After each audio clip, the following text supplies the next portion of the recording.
Here's a quick thought experiment. Imagine how you'd feel if you sat down to watch this gaming news video, and then we spent almost 1/5 of the runtime talking about old news. That's kind of what PS5 systems architect Mark Cerny did when he started bragging about the PS5 this morning. Eventually, he got around to the whole reason he was talking to us in the first place, revealing the PS5 Pro. It's here, it's got the 3 stripes. Unfortunately, the disappointment of the community didn't end when Cerny eventually stopped talking about his X. Sure, PlayStation's spectral super resolution AI upscaling tech sounds cool, but we've also kind of known about it for months. There was some new information, like that the Pro will release November 7th for the low price of $700. Huh? Is that the most expensive console ever? I think it might be. Yeah. Okay, $700 sounds expensive, but Sony is actually saving you money by not announcing any new games for it. Instead, PlayStation's official blog focused on how existing PS5 games will be enhanced for the PS5 Pro on release. This is not to say there aren't some cool features. PS5 Pro Game Boost may apparently boost the performance of thousands of backwards compatible PS4 games, while the enhanced image quality feature can improve the resolution of those PS4 games.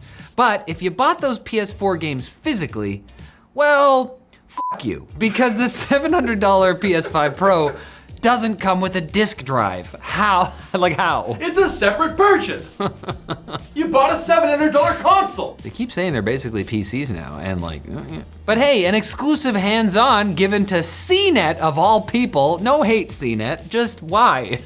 Showed the console can actually game in 8K. Asterisk, asterisk, asterisk, asterisk. Meanwhile, the PS5 non-Pro had the 8K logo removed from its box only a few months ago, presumably after someone from Sony learned that product packaging isn't an aspirational vision board. I just read The Secret. I think that's a lesson that all tech giants can learn right now. Big announcement of new feature coming sometime at some point. If we can get the update out. Spoilers, we couldn't. Warhammer 40K Space Marine 2 released yesterday and has a respectable Metacritic score of 83. And strangely, users seem exactly as happy with it. Many reviews found the campaign to be fine, but the real meat and potatoes seems to be in the optionally cooperative operations mode that allows you to customize your own Space Marine and earn XP to level them up. Other reviews, like the one from the heretics at PC Gamer, leveled criticisms sharp enough to cut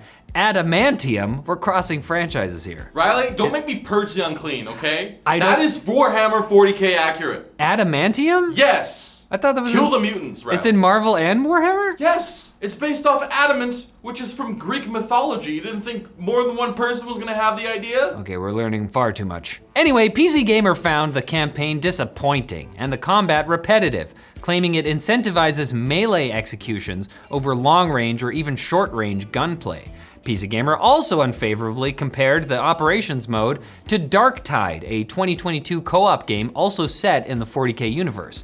Fans seem to be enjoying the game as it's doing big numbers. Space Marine 2 is currently the global top seller on Steam and the second best seller on the PS5. Developer Saber Interactive has already released a roadmap for future content. Maybe take a look if you're a Warhammer 40K fan. Rock and Stone! That's Warhammer, right? Roblox has announced it will be sharing more revenue with creators, and creators will eventually be able to charge real money for their games. I'm sorry. Experiences. This change will only affect paid access titles, or experiences that require a one-time purchase to experience. Developers will keep 50 to 70% of the revenue earned from paid access, depending on how much it costs to access their game. This is apparently much higher than the revenue split given on Robux purchases, which The Verge claims is about 30% for developers. However, it's unclear if The Verge are taking the developer exchange rate into account, where creator-earned Robux are paid out at a lower value than the cost to purchase the virtual currency. You know, like a scam. Roblox also announced plans for a generative AI tool to let creators build 3D environments and objects using text prompts. These changes are an attempt for Roblox to expand their audience to older gamers, so that the platform can reach the very reasonable goal of 1 billion daily active users and 10% of all global gaming revenue. And, well, ripping off the kids currently developing on Roblox just isn't getting them past that goalpost. Man, Timmy's Lunch Bunny isn't cutting it anymore. It's like they have less expendable income or something. And if your devices aren't getting past the day without dying, check out our sponsor, Ugreen. Their Nexode 20,000 milliamp hour 130 watt power bank is compact for ease of transport during those long commutes. Its 3 output ports can put out a combined maximum of 130 watts, with one 100 watt port capable of charging a 16-inch MacBook Pro to 43% in just 30 minutes. It has a smart display, shows battery power, remaining charge time, and more. Plus, its 20,000 milliamp hour capacity meets airline standards, so you can take it with you anywhere. Check out Ugreen's Nexode 20,000 milliamp hour 130 watt power bank at the link in the description. Some say the quick bits that we have today were the only bits to outrun all the dinosaurs during dinosaur times. But seeing as quick bits are news stories, that might be wrong. Former PlayStation Europe boss Chris Deering has landed in hot water after saying laid off game devs should get over it and drive an Uber or go to the beach for a year while they wait for their next job. It'll find you. These jobs go to the beach all the time. In a surprise to no one, Deering made these comments on a podcast. While these specific comments were contained in a viral clip posted on Twitter, the internet is missing some other bangers from the full interview. Deering also said the industry is exciting because you never have the chance to be depressed, and shit like this happens. He's the kind of guy that would describe Squid Game as a lighthearted romp.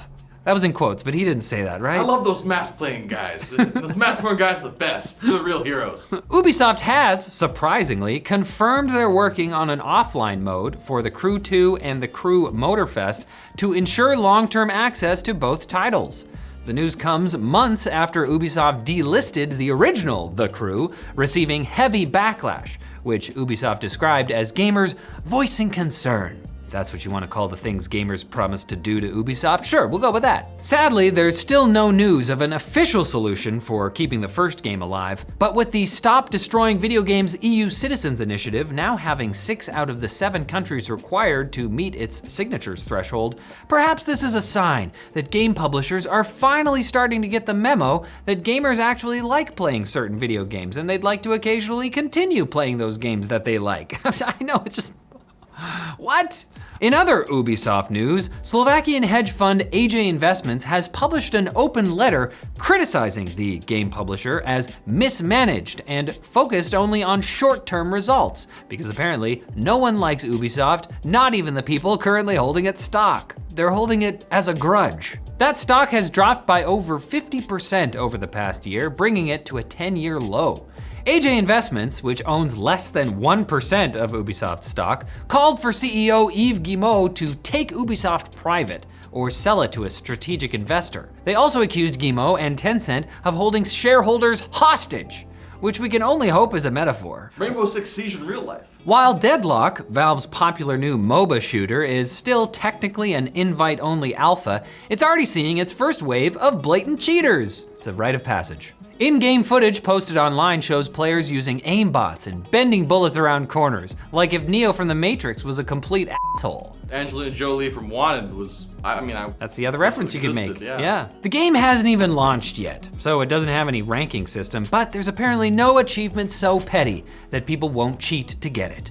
Hopefully Valve will do something to address this, but judging from the fact that the in-game reporting system doesn't even have cheating as an option, it may not be their highest priority. And Funko Fusion, the crossover-heavy IP em-up that launches this Friday, that doesn't sound right, has announced a brand new playable character, heavy emphasis on the brand. Soon, players will be able to fight interdimensional monsters as Colonel Harlan Sanders, founder of Kentucky Fried Chicken. And certified black belt, maybe. There are also 2 variant costumes, Chef Colonel Sanders and Mecha Colonel Sanders, both of which are region locked because they can only be redeemed through the US exclusive KFC app. Further, while Chef Colonel Sanders is free, Mecha Colonel Sanders costs 250 KFC rewards points, placing that variant behind a $25 Kentucky Fried paywall. But there's no paywall to come back here on Thursday for more gaming news. I mean, maybe you subscribed on Flowplane to get the ad-free version, but if you paid anyone else, you have been bamboozled. Floaty McPlaneface is not a real person. I'm so sorry.